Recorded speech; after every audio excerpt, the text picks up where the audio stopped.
everyone, time to start. So before we begin, I have a few important announcements.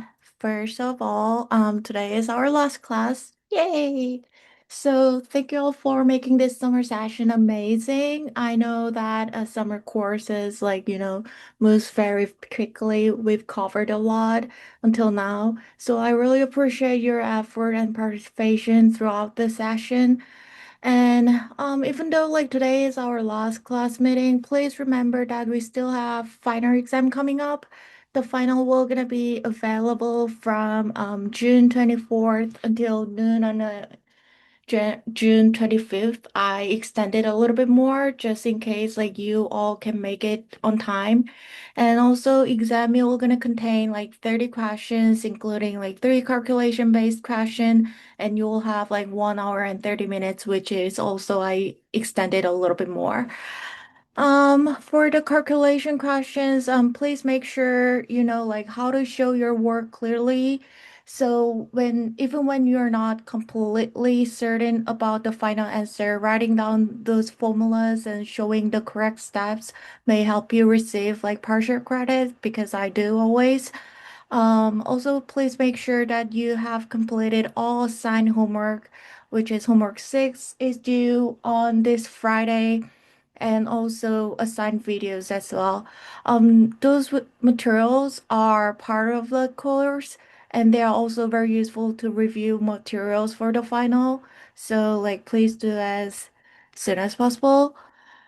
All right. For our final class, we're going to discuss market intervention. Before we begin, let's quickly remind ourselves of the basic framework we've been using. So, in a competitive market, the demand curve represents buyers and their willingness to pay, right? And the supply curve represents sellers and their willingness to sell or their cost of production. So market equilibrium occurs, where the demand and supply curve meets, right? And at that equilibrium, we determine two important things, which is, equilibrium price and the equilibrium quantity. So last class, we also discussed about consumer surplus and producer surplus and total surplus.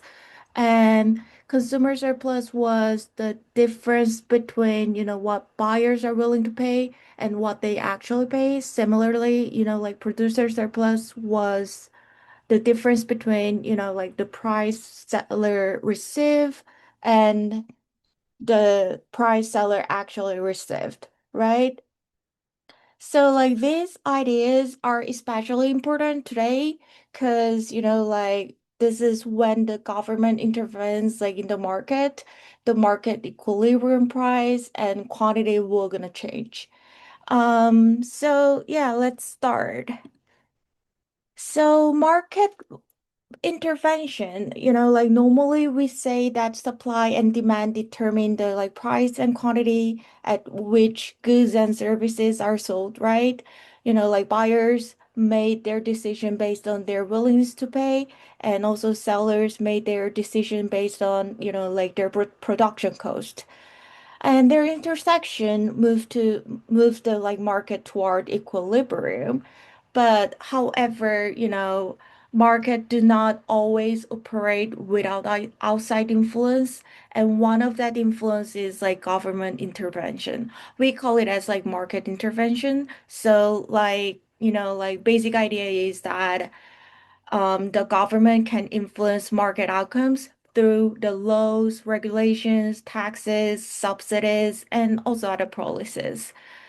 So, these are what we mean by market intervention, which refers to the actions taken by government regulatory agencies or sometimes central banks, or something like that.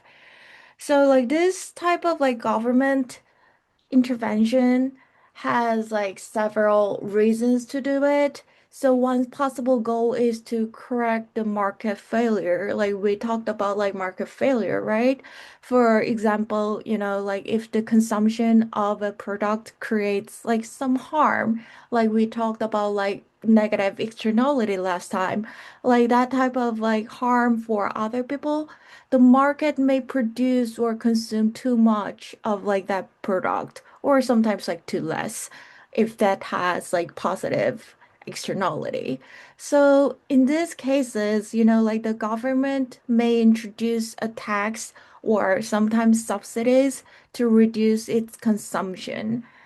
And second type would be like, like stabilized prices. Like you can see over there, there is like price control, right? So they impose like legal maximum or minimum on the prices so that market price of an essential good is changing too quickly or, like has become unaffordable. They can correct this type of like situation. So, like, the important thing is, mar intervention does not always produce only the intended, like, best result out there. So, a policy may solve, like, one problem but create, like, the other problem. It's also possible. So, yeah, let's briefly look at the main types of, like, market intervention. Like, we talked about, like, taxes and subsidies and also price controls, but there are also another things which is like regulations and like legislation. So, like the government may create rules to limit production, improve safety, like protect consumers or prevent monopolistic behavior, like something like that. For example, like one example could be the government might establish pollution limits or workplace safety standards or something like that.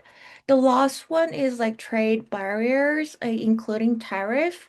So a tariff is a tax placed on the imported goods. So like government may use these tariffs to protect, like usually protect domestic industries from foreign competition. But at the same time, like tariff also tend to like raise the domestic price of like imported goods. So, like they have like one good thing and one bad things. So let's begin with the taxes, like which is like the most important thing of like those, government intervention. So like the most important idea about like the taxes are, like they create a wedge between the price buyers pay and the price sellers receive. So without a tax, like the amount of paid by the buyer was like generally same as the amount received by the seller, right? For example, like suppose you purchase an ice cream. Yeah, we talked about like ice cream market last time, still like all gonna keep using that. So like suppose like you purchase an ice cream for $3.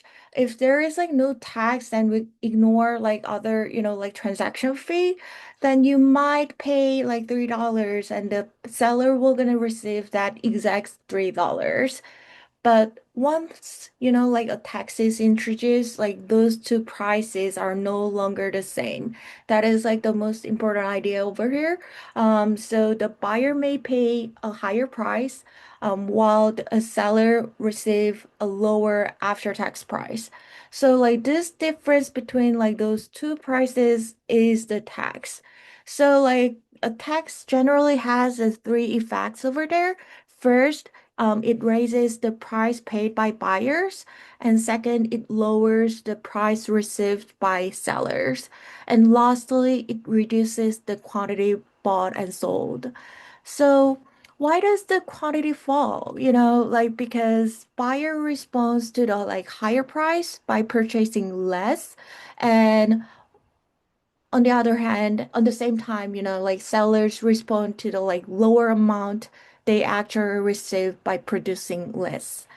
So therefore, like fewer mutually beneficial, like trades after taking this place.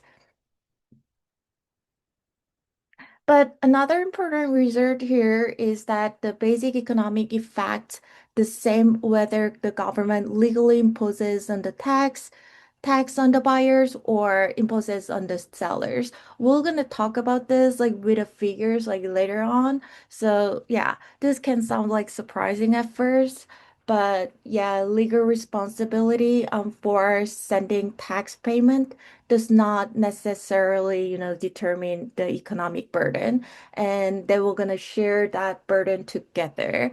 That is like whole idea. And this leads us to idea of like tax incidence.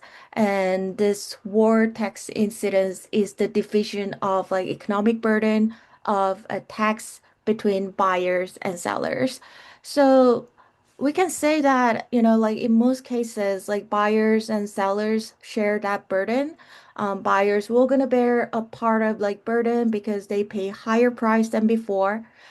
Sellers will also gonna bear part of the burden because they receive like lower price than before. So let's see how to accessing, like this impact of the tax.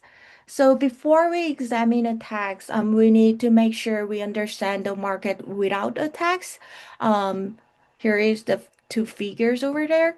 So let's revisit the ice cream market from our previous discussion from last class. So on the vertical axis, we have like price of like ice cream, and on the horizontal axis, like we have like the quantity of like ice cream, right? So whenever like the supply and demand curve intersect, there we call as like equilibrium point, right? And on the top triangle part was like consumer surplus, and the bottom triangle part was, like producer surplus, right? And adding up like those two like surpluses, like we can get, total surplus, right? So at a like competitive equilibrium, like all mutually beneficial trades like occur. So like buyers whose willingness to pay is greater than sellers cost like complete like a transaction, and that is our starting point. So let's see once we introduce the tax. So we'll compare now new outcome to this original equilibrium. So like I brought like two cases over here. So let's compare a tax imposed on a seller case and tax imposed on a buyer case. So the tax in this example is like just like, like 50 cents per ice cream. So let's begin with a like graph on the left where tax is legally imposed on the sellers. So for every console, like a seller must send, like 50 cents to the government, right? This raises the cost of like selling by 50%, 50 cents, right? Therefore, like supply curve shifts upward by the exact amount of the tax. So, like you can also think of like this as a shift to the left. At every possible quantity, sellers now require a higher market price because they must pay the tax. So original supply curve was S1, and now new supply curve goes to like, moves to like S2.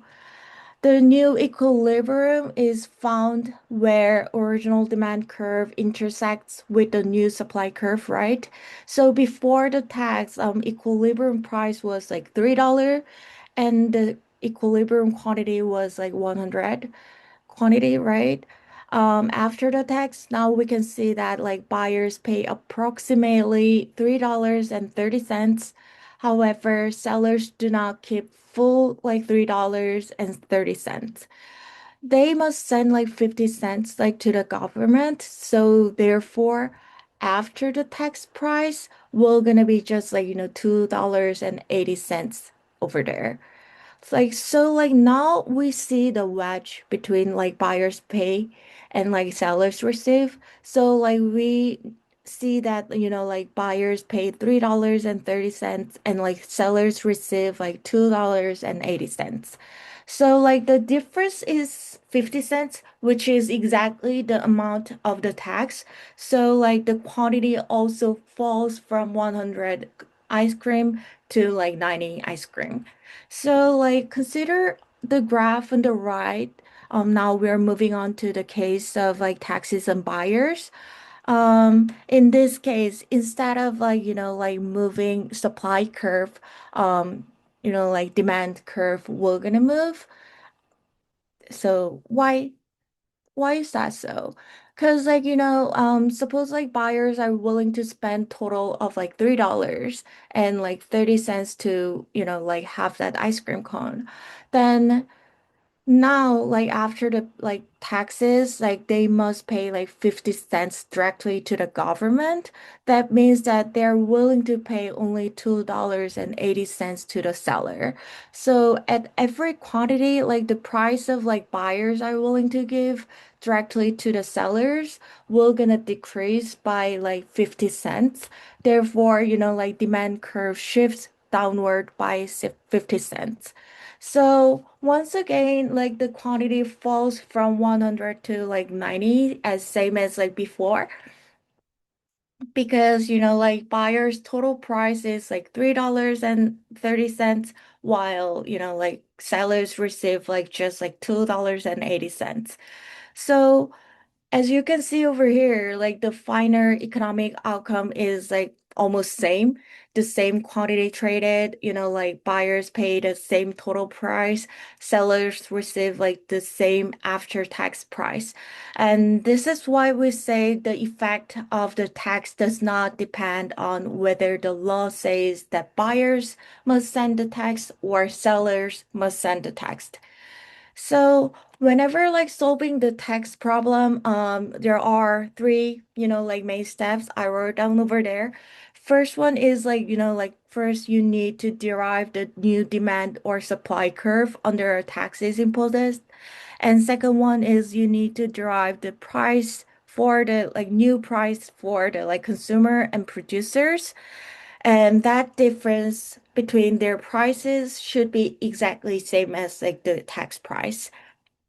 And lastly, like you will gonna calculate, like consumer surplus and producer surplus and tax revenue and, like DWL, which is over here.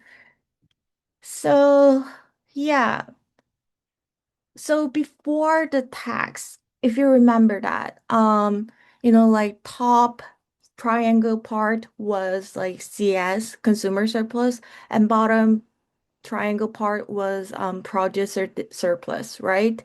Now, that total amount of like consumer surplus and producer surplus are decreased by tax revenue plus the WL over here.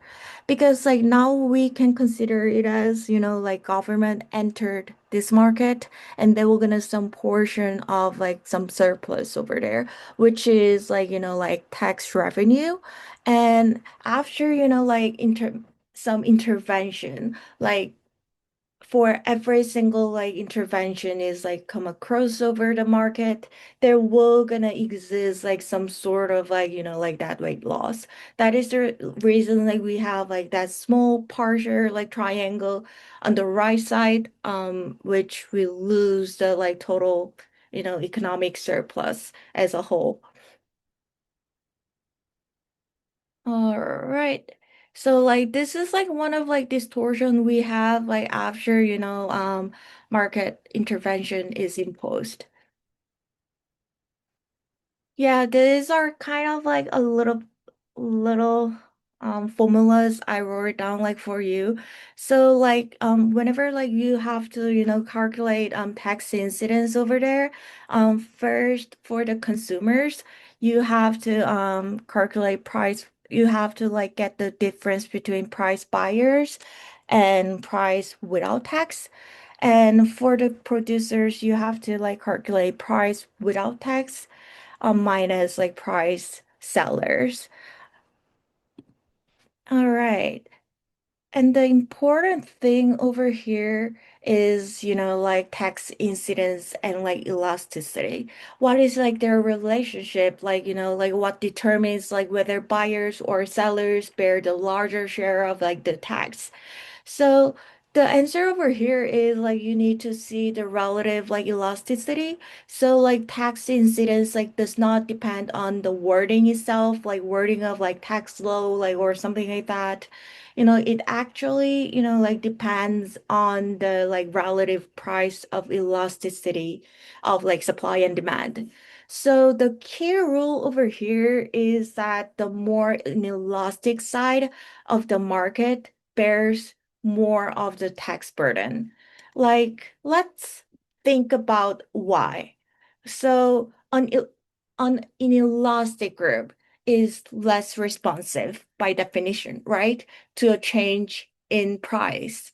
That group has like greater difficulty avoiding the tax. Suppose, like demand is relatively inelastic. Buyers will gonna continue purchasing like nearly the same quantity even when the price rises, right? Perhaps like the product is like a necessity, like something like we really need to like daily life, or perhaps like there are very few substitutes like they are available, right? Because like buyers do not reduce like their purchases like very much, like sellers can pass a larger portion of a tax to them through the higher price. So therefore, like that is reason when demand is more inelastic than supply, buyers bear more of the tax burden. So like that is like exactly illustrated by the graph on the left. The demand curve is relatively steep, meaning that, like demand is inelastic, right? And after the tax, the price paid by, buyers rises like, like significantly, while the price received by the seller first only slightly compared to the increase of like buyers paying. So like total tax is like still 30 cents over there, but we can see that like buyers bear approximately, like 25 cents, which is we can say like large portion of that. Now we can consider like we can move on to the graph on the right. Here, supply is relatively inelastic, which is like more steeper. Um, like that means that sellers cannot easily change their amount they produce in response to the price, right? The demand curve is like more relatively elastic, so buyers are more willing or able to reduce their purchases. In this case, like sellers bear a larger share of the tax. So like the price, if you go over there and see the figure, like the price seller receives first, substantially, while the price buyers pay rises only slightly. So, like this tax is same as 30 cents over here, but buyers bear, like only about like 50 cents and sellers bear, about 25 cents. So, I would say, a helpful way to remember this is the side with fewer alternatives bears more of the burden. So if consumers can easily switch to another product, like which means that they have a lot of like substitutes, like demand is more elastic and sellers cannot pass much of like a burden to them. On the other hand, like if the producers can easily shift their resources to another market, then we can say that supply is elastic and producers can avoid more of the burdens. So like there is also a relationship between elasticity and dead weight loss. Um, I'm not gonna touch that like so deep, but just like note that, the greater elasticity of either of like supply or demand, the the greater, like the dead weight loss created by the tax. This is because, like when buyers and sellers are highly responsive to the price change, the tax causes a larger reduction in quantity. So that means a larger reduction in quantity will gonna lead the more mutually beneficial trades will gonna, like disappear. That means, like we have larger deadweight loss. So be careful, like not to confuse, like these two ideas. Like the more elastic side will gonna bear more like the tax burden, but the greater overall responsiveness or, like the greater elasticity generally produces a larger reduction in quantity and therefore a larger dead weight loss.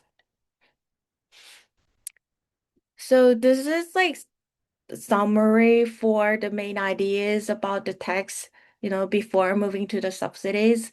I just like wrote it down. So like please just like, read and like try to remember yourself, like teach yourself. Now we're gonna move on to, like subsidy part. So what is subsidy? Let's start from there. So a subsidy is a payment made by the government to individuals or sometimes like businesses that make a specific choice. So in many ways, like a subsidy operates like a opposite of the tax. That is the reason like they always like come together. Um, Typically, a tax discourages, like an activities by making it more costly, right? But a subsidy, on the other hand, it will gonna encourage an activity by providing a financial benefit. So like they generally lowers effective price like buyers pay and raises the effective price sellers receive and also increases like the quantity bought and sold. So let's consider what case was it? Like childcare. So, let's think of like childcare market in the graph. So initially the equilibrium price of like childcare was approximately, what was it? $10,000, right? Um, and also equilibrium quantity was like 13 million children receiving that care. So like suppose like now like government introduces a $3,000 subsidy, then demand curve shifts upward by the amount of the subsidy because buyers can now spend more in total on childcare while, like paying actually less from their own pocket.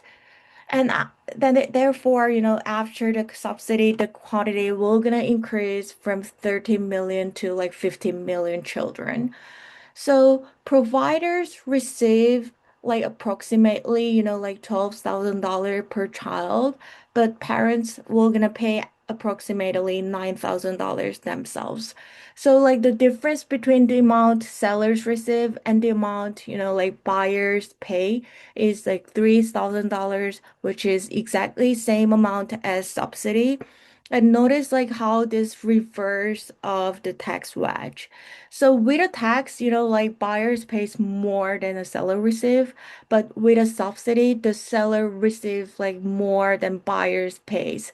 Because like that part like the government will gonna pay the difference. So now who receives, like the benefit of the subsidy? So like idea is like simple, like completely almost same as like tax incidence. So like just like, like tax incidence, like the distribution of like subsidy benefits depend on their relative like elasticity. So like the more inelastic side, we're gonna capture more of the benefit. So if the demand is relatively inelastic, like buyers may receive a larger portion of the benefit through the like lower price. If like a supply is relatively inelastic, sellers may receive a larger portion through a higher price. So, you have to know that if a subsidy like when even if like a subsidy pushes the quantity beyond the like efficient level without correcting the market failure, it can also create, like that weight loss. So like taxes and subsidy work in opposite direction, but both will gonna, alter incentives, like change the market quantity and also will gonna make the dead weight loss. So next part is price ceilings and price floors, one of the also famous, like government intervention. So like this type of like intervention, we call it as like price control. So there are two major types, which is our title over there, price ceilings and price floors. A price ceiling is the maximum price sellers are legally allowed to charge. For example, a government may impose rent control, like one of the famous example. So like government may impose like like rent control by limiting their maximum rent that landlord like may charge for certain apartment.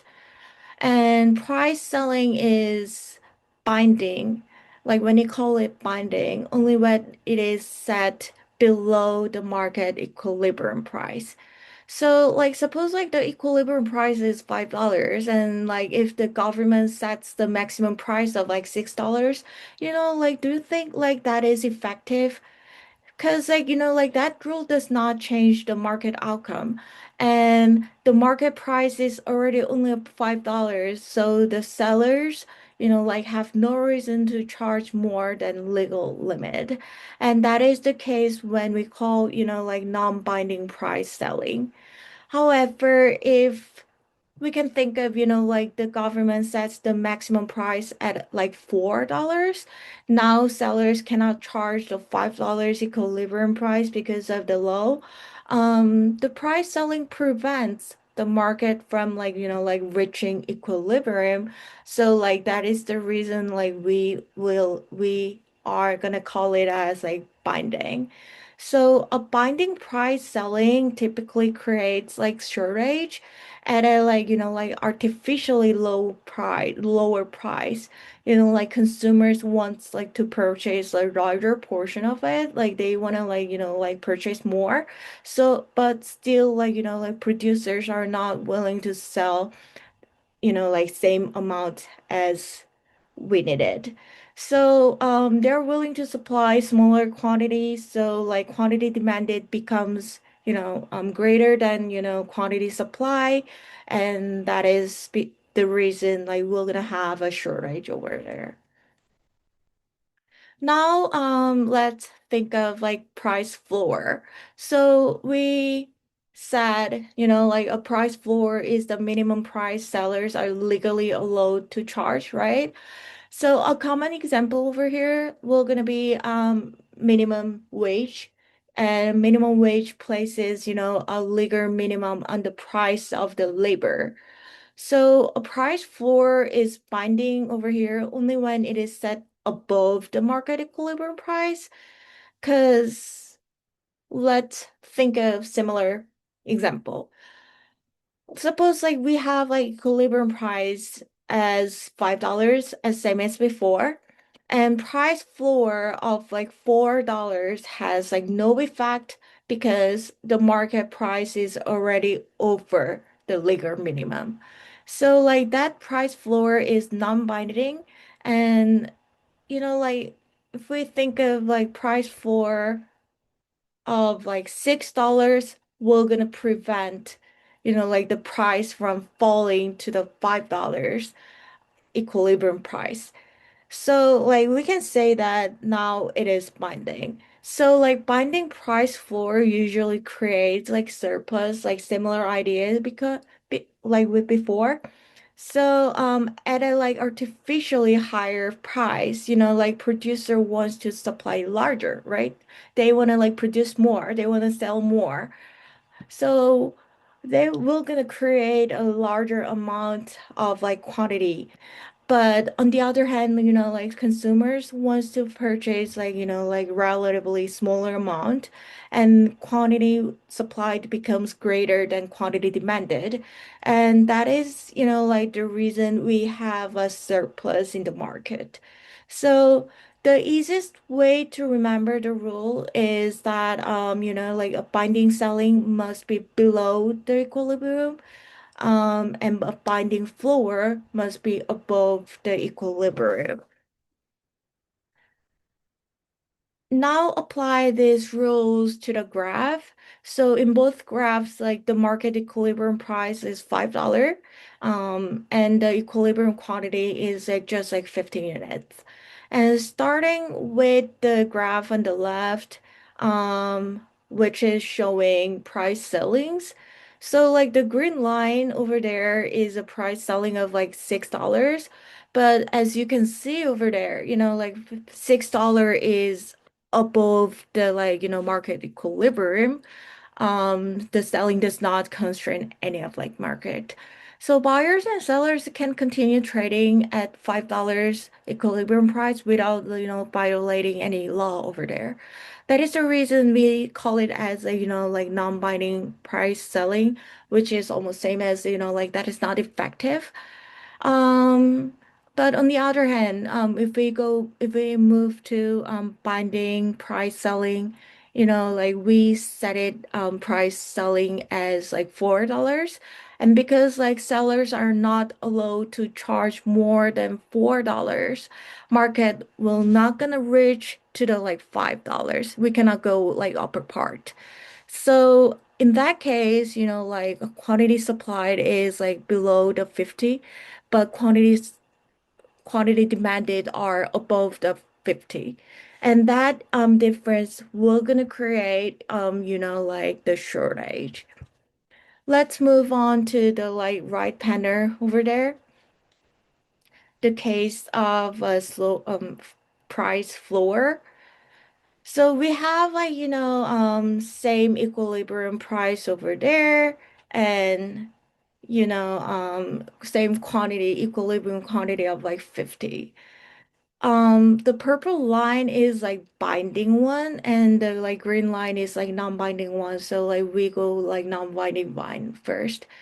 So like whenever like we set, like $4 as, like price floor, um it's already, like the equilibrium price is already, formulated over the like minimum price over there, right?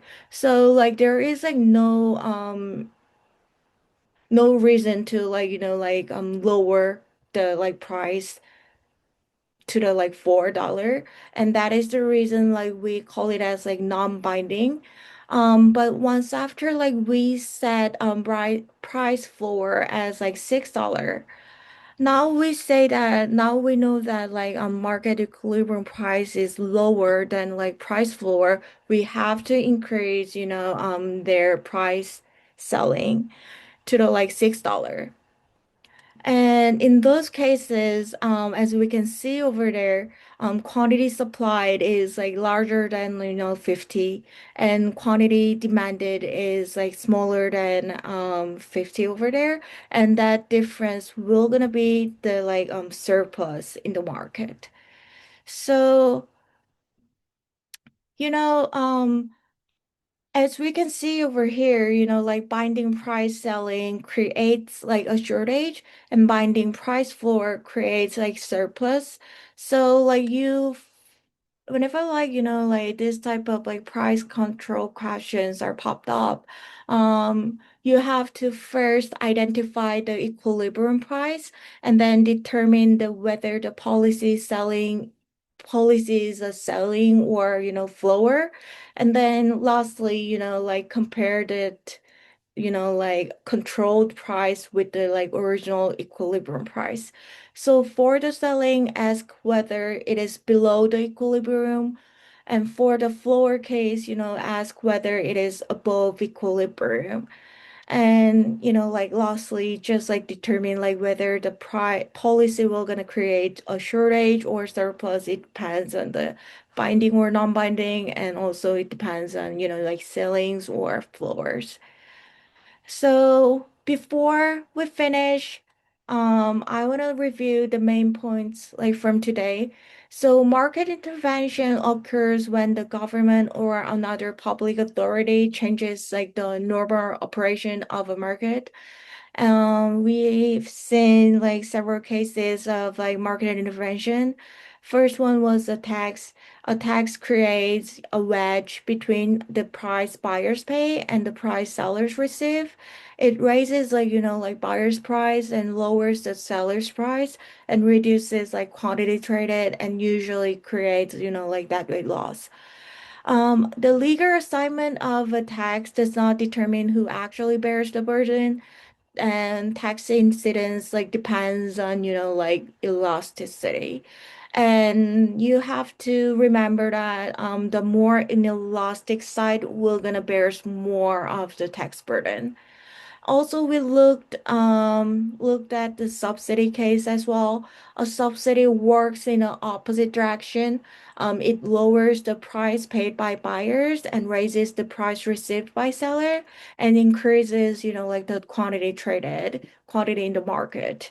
The more inelastic side also captures more of the subsidy benefit, and all, and then like moved on to like price control part.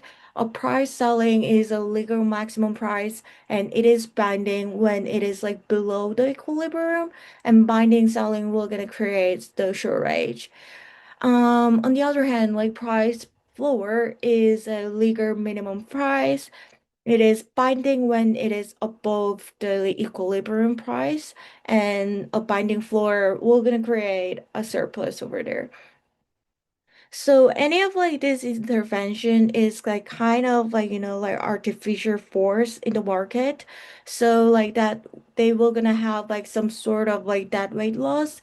It is easier to remember that whenever the market is in equilibrium, there is like no that weight loss. But whenever like like other force is will gonna like outer force is influenced in the market, then there will gonna exist like some sort of like that weight loss. So, this is what we learned today.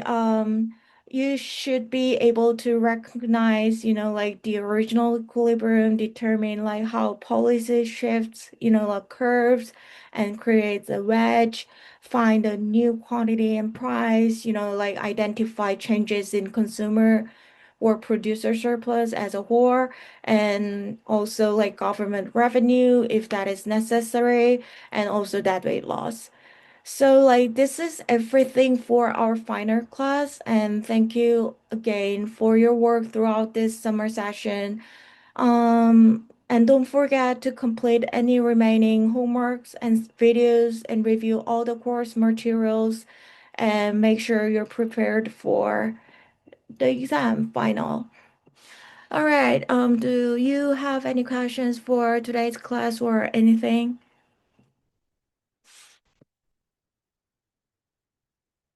Um, If you have, if you don't have any questions today, like we're gonna wrap up over here. Thank you for coming. Good luck on your final, and I hope you'll have great rest of your summer.